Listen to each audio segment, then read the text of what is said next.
Gold by David Shannon. Maximilian Midas was a peculiar little boy. He didn't much like chocolate, and he didn't play with toys. The first word that he uttered when he was 1 year old wasn't Mama, wasn't Papa. What Maxie said was, "Gold!" His parents tried to raise him right. They said, "Be kind, not cruel."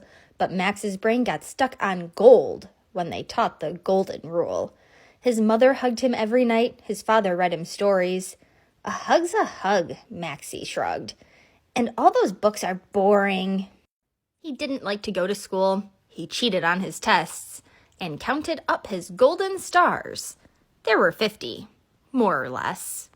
But Maximilian had the touch for raking in the dough. He didn't think of bad or good. He thought of bought and sold.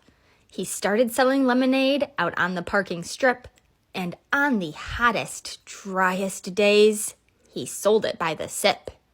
He made enough to buy a house. 'Twas money quite well spent. But when his parents moved inside, he charged them monthly rent. When Sadie opened up a stand to help some needy kids, he dropped a mouse in her lemonade, then ran away and hid. Max took over Sadie's stand, but he had bigger plans, and soon his lemonade was sold in stores throughout the land. His lemonade made millions, more than 20 banks could hold. He never gave a cent away. He spent it all on gold. Statues, clocks, and coins and bowls, if it was made of gold, he simply couldn't get enough. That was how he rolled. Maxie piled up his gold until it made a mountain. On top he built a castle with a fancy golden fountain. His furniture and walls were gold. To Max it looked like heaven.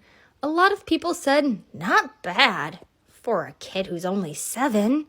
As time went by, Max stayed inside and all alone got older.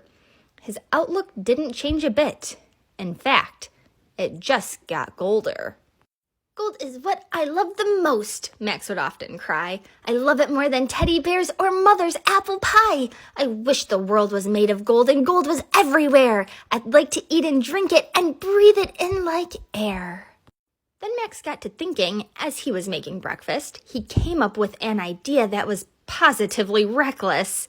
Max grabbed a bag of gold dust and, oh, for goodness sakes, he spooned it up like sugar and dumped it on his flakes. Maximilian took a bite. It made his tummy tingle, but when he chewed it didn't crunch. Instead, it sort of jingled. He suddenly felt funny, like his blood was getting cold. He walked up to the window. Then Max